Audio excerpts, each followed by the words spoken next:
Happy new friends. நான் தான் உங்கள் கக்காஷி ஹாட்டாக்கே. நம்ம புதுசாக ஒரு சேனல் ஓப்பன் பண்ணியிருக்கோம். அந்த சேனலுக்காக இப்போ ஒரு வீடியோ பண்ண போகிறோம். இந்த 2025ல் யார் யார் என்ன நியூ இயர் ரெசல்யூஷன் எடுத்திருக்காங்கன்னு பார்க்கலாம். நம்ம முதலாவது பார்க்க போகிற ஆள் வேற யாரும் இல்லை, நம்ம சாஸ்கே உச்சிகா.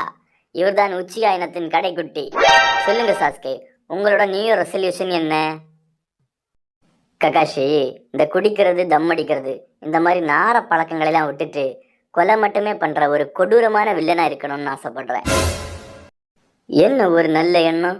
சரி சாஸ்கே, இந்த குடி பழக்கத்தையும் சிகரெட் பழக்கத்தையும் எப்படி விடலான்னு நினைக்கிறீங்க? அதுக்கு ஏதாவது முயற்சி பண்ண போறீங்களா? அதெல்லாம் சப்ப மேட்டடா கக்காஷி. எனக்கு சேர்க்க சரியில்லைடா, சேர்க்க சரியில்லை. சில நார பயலோட சேர்ந்துதான் நான் இப்படி இருக்கேன். அவனுங்க சேர்க்கையை கட் பண்ணிட்டாலே இது எல்லாமே சரியாயிடும். அவனுங்கள ஆளி நீ தாண்டா. உன் கூட சேர்ந்தனாலண்டா நான் இந்த நிலைமையில இருக்கேன். ஊர்ல பாதி பசங்க நாசமா போறதுக்கு காரணமே நீதான்டா. முதல்ல ஒன்ன போட்டுதான் இதெல்லாம் சரியாயிரும்டா. விட்டா நம்மள நாரடிச்சிடும் போல இருக்கு. சாஸ்கே உச்சிகா காலையில் அடித்த கட்டிங் இறங்காமல் ஏதேதோ உளறி கொண்டிருக்கிறார். சரி, அவனை விடுங்க. நம்ம இப்போ அடுத்த ஆளை இன்டர்வியூ பண்ண போலாம். வாங்க போலாம். நம்ம இப்ப பார்க்க போறது வேற யாரும் இல்ல, பென் டென்னிசன். இவர் சின்ன வயசுலயே பில்கேட்ஸே பிறக்க விட்டவர். சொல்லுங்க பென் டென்னிசன், உங்களோட நியூ இயர் ரெசல்யூஷன் என்ன? கக்காஷி, இனி வாழ்க்கையில் நான் லவ்வே பண்ணக்கூடாதுன்னு நினைக்கிறேன். நான் ஒரு பொண்ணை உயிருக்கு உயிரை லவ் பண்ணேன்டா. திடீர்னு ஒரு நாள் வந்து பிரேக்கப்னு சொல்லிட்டா. அதுக்கு ஒரு காரணம் சொன்னா பாரு. நான் 4-5 பொண்ணுங்களோட சுத்துறேனா. இது வாலிப வயசுடா, அப்படிதானே இருக்கும்.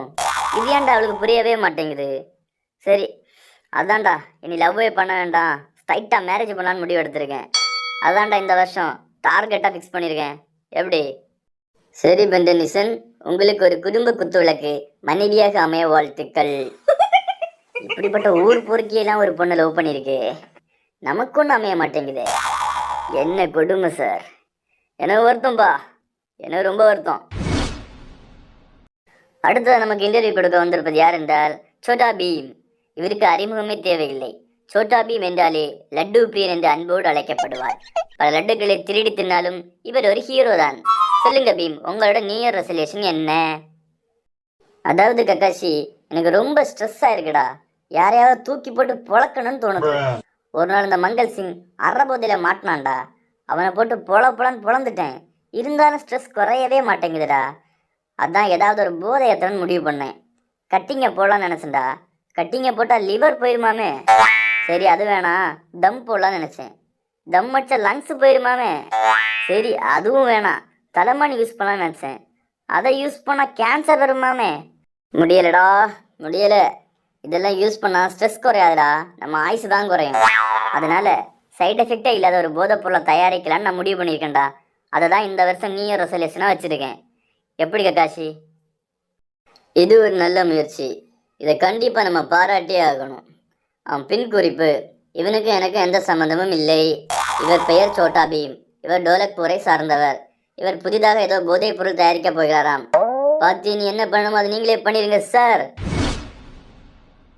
அடுத்ததான் நம்ம பார்க்க போகிறது கெவின் லெவன், பென் டென்னிசனோட ஜிகு தோஸ்த். ஊரில் ஏதாவது பிரச்சனைனா நம்ம பென் இறங்குவார். அதே பென்னுக்கே ஒரு பிரச்சனைனா நம்ம கெவின் இறங்குவார். அவ்வளோ பெரிய கை. சொல்லுங்க கெவின் லெவன், உங்களோட நியூ இயர் ரெசல்யூஷன் தான் என்ன? கக்காஷி, எனக்கு அண்ணன் ஒருத்தன் உண்டு, உன்னை விட்ட சொந்தக்காரன். புதுசாக ஒரு கார் வாங்கியிருக்கான் போல. வாங்கினவன் சும்மா இல்லாமல் என் முன்னாடி வந்து 8 போட்டுருவான். ஒரே பவுளி தான் போ. என்னையே 2 ரவுண்டு காரில் கூட்டிகிட்டு போனான். அதில் அவனை சம்மதிக்கணும். பெரிய மனுஷன் தான். ஆனால் நான் ஒரு ரவுண்டு கார் ஓட்டுறேன்னு கேட்டதுக்கு அதை பற்றி உனக்கு ஒரு மண்ணும் தெரியாது, மூடிட்டுடான்னு என்னை அசிங்கப்படுத்திட்டான். எனக்கு கார் ஓட்ட தெரியாது தான், இருந்தாலும் ஒரு மரியாதைக்காது நான் ஓட்டுக்கவேன்னு தந்திருக்கணுன்ட்ட. அவன் செய்தது தவறு. அதுதான் அவன் காரை கொளுத்தி போட்டு வந்துட்டேன். இப்போ எனக்கு ஒரு கார் எடுக்கணும்னு தோணுதுடா. அதை தான் நீ ரெசல்யூஷனாக வச்சுக்கலான்னு நினைக்கிறேன். நீ என்ன நினைக்கிற? ஒன்று அவன் காரில் கூட்டிகிட்டு போனதுக்கு ஒன்னால் என்ன பண்ண முடியுமோ அதை நீ பண்ணியிருக்க. சரி, உங்களுக்கு வாழ்த்துக்கள் கெவின் லெவன். நீங்கள் ஒரு அருமையான கார் வாங்கி ஊர் சுற்றணும், பல பேர் குடியை கெடுக்கணும். அடுத்ததை நம்ம சந்திக்க போகிற ஆள், இவரை பற்றி சொல்கிற அளவுக்கு பெருசாக ஒன்றும் இல்லை. இருந்தாலும் டோலக்பூர்லேயே நான் தான் பெரிய டான்னு சொல்லிட்டு நடக்கிற நம்ம காளியா. அவர் மன தைரியத்தை பாராட்டணும். சொல்லுங்க காளியா, உங்களோட நியூ இயர் ரெசல்யூஷன் என்ன? அதாவதுடா கக்காஷி, சின்ன வயசுல நான் ரொம்ப அழகா இருப்பேன்டா. இப்பவும் அழகுக்கு எந்த பிரச்சனையும் இல்லை. ஆனால் என் உடம்பு தான் பண்ணி மாதிரி மாறிட்டு. நான் 5 வயசுலேயே 6 பேக் வச்சுருந்தேன்டா. அப்போல்லாம் என் பேரை கேட்டாலும் அங்கங்கே அலறுவானுங்க. இதை பார்த்து வயிற்றுச்சல் பிடிச்ச ஒரு சூனியக்காரி என்னை பண்ணி மாதிரி மாற்றிட்டாடா. அப்போ எல்லாம் என்னை பார்த்து பயந்தவனுங்க இப்போ என்னை பலூன் மொழி காளியான்னு கலாய்க்கிறானுங்கடா. அதனால் நான் ஒரு முடிவு பண்ணிட்டேன்டா. நான் பழைய ஃபார்முக்கே வர போகிறேன். என் உடம்பை குறைச்சி மறுபடியும் 6 பேக் இல்லைடா 8 பேக்கோட வரேன். இதாண்டா என் நியூ இயர் ரெசல்யூஷன். எழுதி வச்சுக்கோ கக்காஷி. இவர் என்னதான் உருட்டு உருட்டுன்னு கட்ட தேர அளவுக்கு உருட்டினாலும் அவர் உடம்பை குறைக்கணும்னு முடிவெடுத்திருக்காரு. இது அவ்வளோ சுலபமான காரியமே இல்லை. இதற்காகவே காளியாவுக்கு ஒரு பலத்த கைத்தட்டல் கொடுத்துடலாம். சரி காளியா, சார் இப்போ எங்கே போகிறீங்க? பக்கத்து ஊரில் ஒரு பிரியாணி வாங்கினா ஒரு பிரியாணி ஃப்ரீன்னு ஒரு ஆஃபர் போட்டிருக்காண்டா. அதை வாங்கணும்டா. கக்காஷி, எனக்கு இப்போ டைம் இல்லை. இன்னும் 1/2 ஹவரில் அந்த ஆஃபர் முடிய போகுது. நான் போகணும். இன்னைக்கு ஒரு புட்டி, எல்லாரும் வாங்க. அட வெக்கம் கட்டவங்களா, அவசரப்பட்டு இவனை பாராட்டிட்டமே. இப்படியே போடா, 8 பேக் இல்லை 10 பேக்கே வச்சிடலாம். அடுத்ததான் நம்ம பார்க்க போகிறது நம்ம லீஃப் வில்லேஜோட செல்லப்பிள்ளை. சின்ன வயசுல இருந்தே பல அடிகள் உதைகளை பட்டு தன் விடாமுயற்சியால் இவ்வளோ தூரம் வந்தவர். இவர் வேற யாரும் இல்லை, நம்ம நருட்டோ உசுமாக்கி. சொல்லுங்க நருட்டோ, உங்களோட நியூ இயர் ரெசல்யூஷன் என்ன? டே கக்காஷி, நான் சின்ன வயசுல ஒரு மாஸ்க் கடைக்கு போனேன்டா. ஒரு மாஸ்கை பார்க்க அந்த கடைக்காரன் என்ன கடுப்புல இருந்தாலும் தெரியல, என்னை பிடிச்சி தள்ளி விட்டுட்டான். தள்ளி விட்டவன் விட்டானா, அந்த மாஸ்க் கட்டிய மண்டையிலே போட்டான்டா. அப்போ இவனை குத்தி சொருகிருப்பேன். இந்த ஊரில் எந்த நாய் எனக்கு அப்போ சப்போர்ட் கிடையாது. அதுக்கு காரணம் என்ன? நான் ஒரு ஏழை. அது மட்டும் இல்லைடா, எனக்கு 3 வேளை சாப்பாடே கப் நூடுல்ஸ் தான்டா. வேற எதையும் நான் சாப்பிட்டது கூட இல்லை. இதுக்கு காரணம் என்ன? என்கிட்ட காசு இல்லை. இந்த ஊரில் எனக்கு பிடிச்ச ஒரு நல்ல மனுஷன் இருக்கான்னா நம்ம ராமன் கடை வச்சிருக்க ரங்கவத்தியார். நான் எப்போ போனாலும் எனக்கு ஃப்ரீயாக சாப்பாடு போடுவான்டா. அவனுக்கு ஒரு 5 ஸ்டார் ஹோட்டல் கட்டி கொடுக்கணும்னு எனக்கு ஒரு ஐடியா. ஆனால் அதுக்கும் என்கிட்ட பணம் இல்லை. இது எல்லாத்தையும் மாத்திரனா ஒரே வழிதான், நான் பணக்காரன் ஆகணும்டா. அது இந்த ஊரில் பெரிய பணக்காரன் இல்லை, இந்த உலகத்திலே பெரிய பணக்காரன் ஆகணும்டா. இதுதான் என் லைஃப் டைம் அச்சீவ்மெண்ட்டு. அதை இந்த நியூ இயர்லேருந்து ஸ்டார்ட் பண்ணலான்றீங்க காஷி. தட்டிடலாமா? உன் கதையை கேட்டால் எனக்கே கண் கலங்குதுடா. நான் இது வரைக்கும் இன்டர்வியூ பண்ணதுலையே உன் லட்சியம் தாண்டா என் மனசை தொட்டது. நீ பல பேருக்கு இன்ஸ்பிரேஷனாக இருப்ப நருட்டோ. நாங்கள் எல்லாம் உனக்கு சப்போர்ட் பண்ணுறோம். சரி நருட்டோ, பணக்காரன் அவருக்கு ஏதாவது ஐடியா வச்சிருக்கியா? ஏதாவது டிப்ஸ் இருந்தால் கூட. அதுக்கு தாண்டா நம்ம ஊர்லேயே பெரிய பேங்க் எதுன்னு தேடிக்கிட்டு இருக்கேன்டா. ஒருவேளை லோன் எதாவது எடுப்பான் போல இருக்கு. எதுக்குடா பேங்கை தேடுற? வேற எதுக்குடா, கொள்ளாட்டிக்க தான். நம்மளால எல்லாம் இனிமேல் வேலை செஞ்சு முன்னேற முடியாது. இப்படி ஏதாவது பண்ணாதாண்டா உண்டு. சரி ககாஷி, நான் கொள்ளாட்டிக்க மாஸ்டர் பிளான் பண்ண வேண்டியது இருக்கு. பாய், நான் கிளம்புறேன். அட நாரப்பையில, இது தெரியாமல் இவனுக்காக கண் கலங்கிட்டோமே. அதாவது பிரச்சனை இல்லை, இவன் என்ன பண்ண போறான்னு தெரியாமலே நாங்களாம் உனக்கு சப்போர்ட் பண்ணணுன்னு வேற சொல்லிட்டேனே. இந்த நாய் கொள்ளடிக்க எங்கேயாவது போய் மாட்டினானா நம்மளையும் சேர்த்துலையா கொண்டு போய் கும்புவானுங்க. ஆம்பளை பசங்க அழக்கூடாது கக்காஷி, பார்த்துக்கலாம். எதுவாக இருந்தாலும் பார்த்துக்கலாம். அடுத்ததான் நம்ம பார்க்க போகிறாள் குங்ஃபு கராத்தே குச்சிப்புடி. இதெல்லாம் மாஸ்டராக இருக்கிற ஜாக்கி சான். சொல்லுங்க ஜாக்கி, உங்களோட நியூ இயர் ரெசல்யூஷன் என்ன? நேரம் டைமிங் கீப்பப் பண்ணலாம்டா. அதாவது கக்காஷி, நான் காலைல 8 மணி ஆஃபீஸ் போகிறேன், 4 மணி ஆஃபீஸ் முடியும். ஷார்ப்பாக 4 மணிக்கு கேப்டன் பிளாக்னு எனக்கு ஃப்ரெண்டு உண்டு. அந்த பைத்தியானை வந்து பிக்கப் பண்ணிக்குவான். அவனோட பிரச்சனையிலே என் தலையை தூக்கி போட்டுருவான். அதை எல்லாம் முடிச்சுட்டு நான் வீட்டுக்கு வரும்போது மணி 12டா. நான் வீட்டுக்கு போன உடனே என் அங்கிள் அந்த கிழட்டு பைய பேய் பிடிக்கன்னு சொல்லி என்னை சுடுகாட்டுக்கு கூப்பிட்டு போவான்.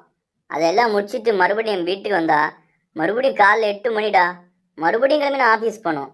இதாண்டா என் வாழ்க்கையில் மாறி மாறி நடந்துட்டுருக்கு. எனக்கு தூங்க கூட டைம் இல்லைடா. இப்படியே போச்சுன்னா நான் பைத்தியம் பிடிச்ச பாட்டிக்கு நைக்கி போட்ட மாதிரி ஆயிடுவேன்டா. இதை மாற்றி ஆகணும் கக்காஷி. இதில் எந்த தப்பும் இருக்கிற மாதிரி எங்களுக்கு தெரியல. ஒரு மனுஷனுக்கு தூக்கம் ரொம்ப முக்கியம். இதுக்கு என்ன பண்ண போகிறீங்க ஜாக்கி? ஏதாவது டைம் டேபிள் போட்டு ஒர்க் பண்ண போகிறீங்களா? இல்லைடா, என் அங்கிள் இல்லை அந்த கேப்டன் பிளாக், இவங்க 2 பேரில் ஒருத்தனை போட்டு தள்ள போகிறேன். அப்போ தான்டா எனக்கு டைம் சேவ் ஆகும். அதான் யாரை போட்டு தள்ளுறதுன்னு முடிவெடுக்க முடியல. நீயே சொல்லு கக்காஷி, நான் யாரை போட்டு தள்ளலாம் பெட்டராக இருக்கும்? போடா பைத்தியம், விட்டா நம்மளே ஜெயிலுக்கு போச்சுவானுங்க போலயே. இன்னும் எவன் முகத்தில் முடிச்சுன்னு தெரில.